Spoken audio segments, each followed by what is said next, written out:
Lithium for the brain, and omega-3 and vitamin D for rheumatoid arthritis. These have been the topics of recent news reports. We'll cover these and more on today's show.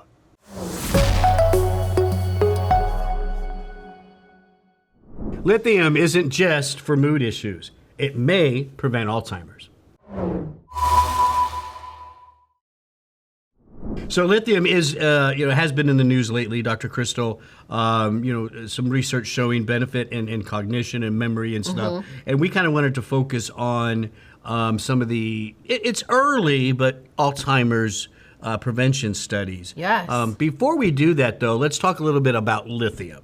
Yeah, it's a mineral, a trace mineral, found in trace quantities of water. There's certain regions or areas, specifically in the United States, that have higher levels of lithium. And that's one reason why we really started talking about lithium and kind of looking at its health benefits, because we see in areas where lithium is greater, the content is greater in water, they have better health outcomes, specifically for brain health and even longevity. Now, the prescription forms of lithium are going to be much higher dosed that you see for like mood disorders and bipolar. But when it comes to using lithium as a nutrient add-in, you're talking about way lower doses, even lower than some of the water, right? Concentration. So, and we do have a little chart that kind of shows the lithium. So what you're seeing is the typical amount in water, the typical amount that you would have in a nutritional add-in, and then how that compares to the dose of lithium in your prescription medications for mental health concerns. So we are talking about the nutrient level dosing, and we already know, there is some research that shows it can promote healthy brain function, encourage kind of the natural clearing of just debris and proteins in the brain, and may even help with DNA, just healthy replication, just keeping your DNA robust and doing what it needs to do. So let's get into the original idea is that lithium may have a potential in preventing Alzheimer's disease. And so we do have a randomized double-blind trial that gave 52 individuals with mild cognitive impairment lithium. So half received lithium, half received the placebo for 2 years. I love this. 2 year long, the lithium group, they were cognitively stable. There was improvement in brain amyloid beta clearance. Those are those proteins in the brain that we do know which is linked to Alzheimer's disease. And then the placebo group, during that 2 years, there was significant cognitive decline. So we know that the lithium was having an impact positively. Right, and again, it's way too soon to draw any major conclusions here. More research is needed, and that's okay. But lithium is starting off pretty good, and it looks like. Listen. I think we should expand these research. Right, and there's studies. more evidence, and I think what's having people talk now is the study. It wasn't in humans, so what you saw flashing all over the TV, the headlines. TV and the headlines, that wasn't a human study, but we do have human data indicating that lithium can be brain protective. Now, a lot of people are going to want to know, because I already, we get this question a lot. And it's a common question in Google land. We do follow that, right? We follow the trends out there going on. Yes. Is it safe? What do you think? Right. Well, at the doses that we're talking about, specifically for brain health, yes. But you look at some of those higher doses that's used as prescription medications, those doses are really high. There are some side effects with those, but we're all the way at the other end of the dosing spectrum as far as safety is concerned. And so it's not something that you should be concerned about. Right. So check it out. Matter of fact, you can go to lifeextension.com/lithium news, and you'll learn a little bit more about lithium in a study that is presented there. That's lifeextension.com/lithium news. Coming up next is our Health Watch. Is arthritis keeping you down? Well, we got some nutrients that may help. Rheumatoid arthritis, or RA, is a painful and potentially crippling disease. 2 over-the-counter remedies that are often deficient in people's diets could help: omega-3s and vitamin D. First, let's talk about omega-3s and RA. 1, we know that they support a healthy inflammatory response. When you support inflammation, you also help to reduce pain. One study that included rheumatoid arthritis patients found less stiffness among participants who were given about 1,800 milligrams of EPA and 900 milligrams of DHA for 3 months in comparison to placebo. Another recent meta-analysis of randomized controlled trials found significantly improved disease activity scores in joints. There was also significantly improved tender joint counts. Now let's look at vitamin D in RA.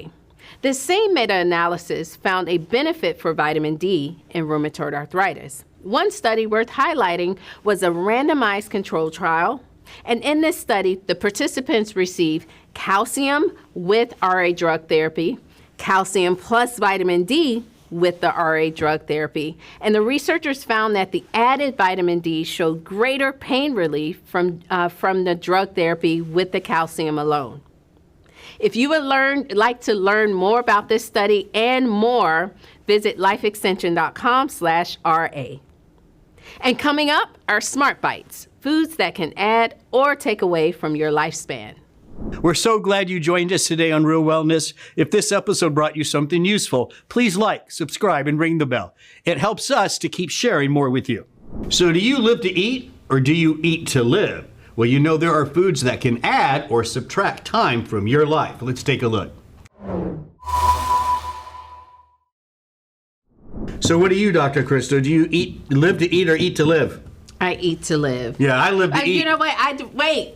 A little bit of both, though, because there are times like that I know I'm going to have a meal with my family, like the holidays, Thanksgiving. See, yeah, then you're just gold. And I love dining. I'm a foodie. I love going out to restaurants.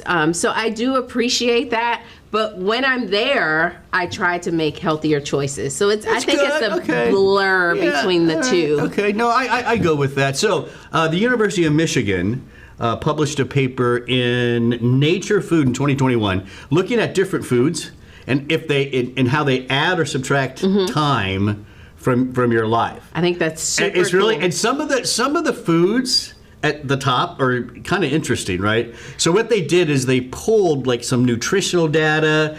They looked at disease burden, environmental impacts of 5,800 foods. And they were able to pull that together in an index and then calculated it adding or subtracting time from your life. All right. So this is really interesting. So I think we're going to start with like the top best food and then go to your list. Okay. And the top worst food. Remember, we'll go back and forth. All right. Okay. So at the top of the list, believe it or not, peanut butter. Peanut butter and jelly sandwiches. Dr. Mike has been trying to get this on our show for a long time. He's a big proponent of peanut butter and jelly. I said, come on, peanuts are healthy. Sandwiches. What about peanut butter and honey? I wish they would have that. Listen, That's what we do in my house. It was peanut butter and jelly. You can't change it. And it added 35.9 minutes of time to your life per serving. What was the worst one? Oh, the worst one. I think you all have seen this. This has been all over the news. And that's hot dogs. Unfortunately, hot dog subtracts 36 minutes per serving. So almost. Per hot dog. Yeah. So you go to the cookout and you eat 3 hot dogs. People don't eat one. That's an hour and a half off of your life. Yeah, that's amazing. So hot dogs, because we know that. Listen, those meats are not the best meats, right? A lot of them they have a lot of nitrates and all that kind of gunk in them. So now some people might be, if you wanted to change it, what about all 100% beef? And I don't know, but the basic hot dog took time away. There you go. It's sad. Let's go back to the good list. And in this case, we have number 2, guacamole. Wow. I love, come on, who doesn't? I know. Right? Yeah. I do too. Yeah. Now, I don't know how they were eating it because I eat mine with chips. I don't know if that was, okay. if that was included, but avocados, tons of protein, tons of fiber, good fats. Those good monounsaturated fats. Makes perfect sense that's up there. And it added about the same time, maybe a little less than peanut butter and jelly. What's next on your list? Next, well, this is a combo. Hot dogs, fries, soft drinks. Oh, that makes sense. So this is your combo that you may get at Costco. Subtracts 42 minutes or 47.2 minutes from your life. It's a lot. So wow, watch that stuff, right? And of course, you got the sugary drink in there. You got all the salts and preservatives in that hot dog. Again, this isn't that surprising. On the good list, we have salmon, bananas, tomatoes, and of course, avocados by themselves, all adding about 34 minutes to your life. All right, and then another subtraction of about 20.2 minutes. That's going to be pizza and a soda. Oh, what about just pizza? Okay, so now I want to change it. Can't change it, Dr. Mike. Yeah, I know. That's, I don't, pizza I don't think's that bad. What do you think? You're the nutritionist. I think probably it's the soda that's more of the problem. Yeah. But there are, that pizza's going to give you a sugar spike from all of the refined carbs. Yeah, that's probably what the issue is. Some places have the cauliflower crust, the whole grain crust, so maybe you can add some time back. No, I'm just going to deal with the time loss. Okay, nuts and seeds, they're adding about 25 minutes. And last on my list is the whole grains, fresh fruits, vegetables, and legumes. Yeah, all consistently adding minutes to your life. Yeah, and then, of course, one of our favorites, French fries. I know that we know those are pretty bad, right? We know sodas are bad as well. So some of these, there's no aha, but it gives you a moment to pause and think about our 80-20 rule, Dr. Mike. Well, tell them that. We haven't said this in a while. Our 80-20 rule is 80% of the time you're eating super clean, making the best choices that you can make for longevity, and then 20% of the time you can kind of have your moments. You're at the ball game with the kids. The hot dog. It's evening. You guys haven't eaten dinner. You have to have the slice of pizza. You'll be okay at the soccer game. Yeah, it's okay, but that shouldn't be your normal go-to. Well, there you go. That's the list. Coming up next, our wellness win. All right, let's take a look at this week's Wellness Win. Hi, I'm Jennifer, and my wellness win is daily walking. I try to incorporate 4 to 5 miles of brisk walking daily outside if I can, so I get the sunshine and fresh air, which is great for mood. I definitely feel my leanest when I'm walking consistently, and it's something that's really low impact and healthy for my joints. I love it. I'll tell you, one thing I like about what she's doing, and it's something that I started doing, is more walking, less running. And what we're finding is the walking can put you in this sweet space for fat burning. You don't have to be out there running hard. And then she's doing it for fresh air and getting out. Yeah, I love it. I mean, activity is what's so important. So find that thing you can do. And, walking is a great way to get that in every day. Hey, this could be you up here. You want to submit a wellness win? Go ahead and submit it to wellnesswin@lifeextension.com. Thanks for watching. We'll see you next week. We're so glad you joined us today on Real Wellness. If this episode brought you something useful, please like, subscribe, and ring the bell. It helps us to keep sharing more with you.